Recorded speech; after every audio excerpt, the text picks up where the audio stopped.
Hello, good morning. Jose Kachappilly official ചാനലിലേക്ക് സ്വാഗതം.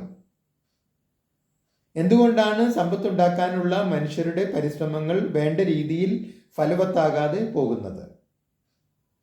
ഇതിന് കാരണം മനസ്സിലേക്ക് നോക്കാതെ ബാഹ്യമായ പ്രവർത്തനങ്ങളിലും പരിപാടികളിലും ഏർപ്പെട്ടുകൊണ്ട് സമ്പത്തുണ്ടാക്കാൻ പുറപ്പെടുന്നതാണ്. പുറത്ത് അത്തരം പ്രവർത്തനങ്ങൾ സജീവമായി തുടരുമ്പോഴും മനസ്സിനകത്ത് ദാരിദ്ര്യം കൊടികുത്തി വാഴുകയായിരിക്കും. അതുകൊണ്ട് തന്നെ അകത്ത് സജീവമായിരിക്കുന്ന അല്ലെങ്കിൽ നിറഞ്ഞു നിൽക്കുന്ന ഈ ദാരിദ്ര്യത്തിന് പുറത്ത് സമ്പത്തുണ്ടാക്കാൻ ചെയ്യുന്ന എല്ലാ പരിശ്രമങ്ങളെയും എല്ലാ അധ്വാനങ്ങളെയും അല്ലെങ്കിൽ അവയുടെ എല്ലാ ഫലങ്ങളെയും ടോർപിഡോ ചെയ്യാൻ അല്ലെങ്കിൽ ഒരു ബോംബ് പോലെ തകർക്കാനുള്ള ശേഷിയുണ്ട്. അപ്പോൾ സമ്പത്തുണ്ടാക്കാനുള്ള പരിശ്രമങ്ങൾ വിജയിക്കണമെങ്കിൽ എന്ത് ചെയ്യണം?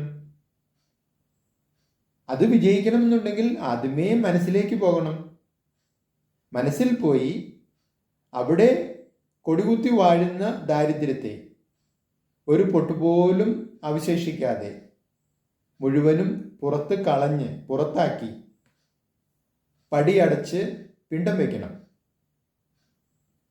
എന്നിട്ട് നിങ്ങൾ ഈ സമ്പത്ത് എന്ന് പറയുന്ന ആ സങ്കല്പത്തെ അതിൻ്റെ മൂർധന്യാവസ്ഥയിൽ മനസ്സിലേക്ക് കൊണ്ടുവന്നോളൂ.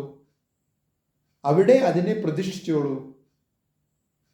അവിടെ ആദ്യം തന്നെ അത് വളർന്ന് പന്തലിക്കട്ടെ. അതിനുശേഷം നിങ്ങൾ സമ്പത്തുണ്ടാക്കാനുള്ള ബാഹ്യമായ നിങ്ങളുടെ പദ്ധതികളിലും പ്രവർത്തനങ്ങളിലും ഏർപ്പെട്ടുള്ളൂ. എങ്കിൽ നിങ്ങൾക്ക് വിജയം സുനിശ്ചിതമാണ്. നിങ്ങളുടെ അഭിപ്രായങ്ങളും നിർദ്ദേശങ്ങളും അറിയിക്കുക. നിങ്ങൾ ഈ ചാനൽ ഇഷ്ടപ്പെടുന്നുണ്ടെങ്കിൽ ലൈക്ക് ചെയ്യുക, സബ്സ്ക്രൈബ് ചെയ്യുക, എല്ലാവർക്കും ഷെയർ ചെയ്യുക.